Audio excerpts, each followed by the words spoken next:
Hello, my name is Chris Palmer, and in today's off-page SEO video, I want to show you a unseen or overlooked tactic for your off-page SEO that could be holding you back from ranking #1 on Google. So in this video, the tip, the tactic, the trick that I want to share with you is doing a competitive SERP analysis to determine the SERP average. Because of the competitive landscape in SEO, we can no longer use best practice metrics when determining our anchor text diversity. So what I want this video to accomplish is to help you understand that each SERP is going to be different, and each keyword and its anchor texts need to be distributed differently for every SERP that you target. So the best practice measurements that have been in place for years are no longer associated with today's SEO landscape. When you're looking at anchor text and the types of anchor text, I'm not going to go through them. There's really three main tools. This top one is Majestic. Next in line, we have Ahrefs or Ahrefs. This is what their report will look like. Here is Majestic's. And then, of course, we have Moz down here, and I put them at the bottom because I would rank them number 3. So this SEO tip, this off-page SEO tip that you may or may not be overlooking is going to be coming up with a SERP average because every SERP is different, and these tools are great for accomplishing this. Now, you can compare URLs and anchor text ratios of the different types. Now, if you're a little bit new, then you know that really there's a few types of anchor texts that are used. So let's just cover that, and I'm going to give you an equation that will certainly help you come up with an answer when you're trying to figure out the SERP average, because really that's exactly what you're going to need in order to rank #1 in Google in 2020. So when you're trying to decide your SERP average for anchor text, because anchor text is just as important as the backlink itself, maybe a little bit more important. And really what we're looking at is when you have your 10 competitors for any given keyword, every keyword or a variation of a keyword will have a different SERP.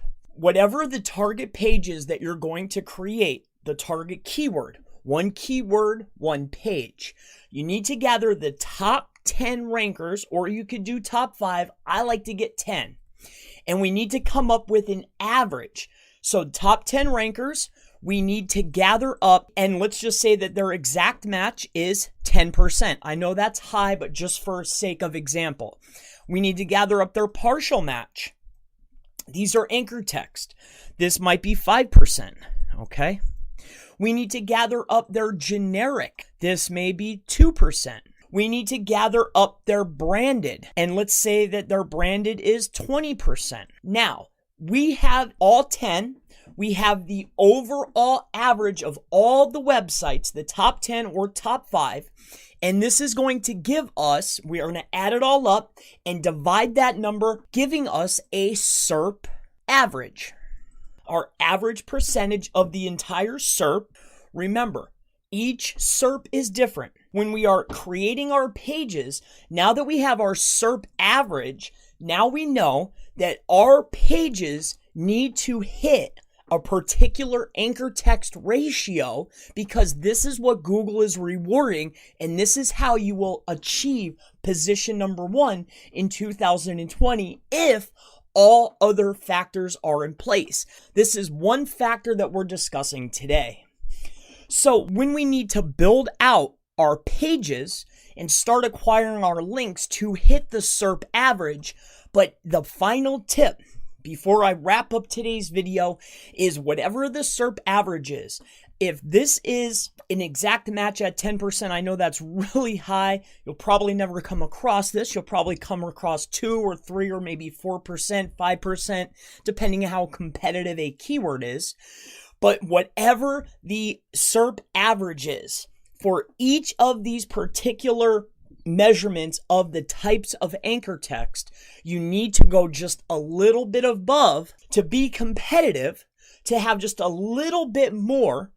This is an overlooked metric that you really need to take a deep dive in and really take a good look at the SERP average for a particular keyword and its anchor text. So my name is Chris Palmer. If you have any questions about off-page SEO, if you have questions about how to rank #1 on Google, if you have business marketing, digital marketing, internet marketing, pretty much anything SEO, SEM, or SMM related, please leave it in the comments below, and I look forward to seeing you in the next off-page SEO, how to rank #1 on Google video. Have a wonderful day.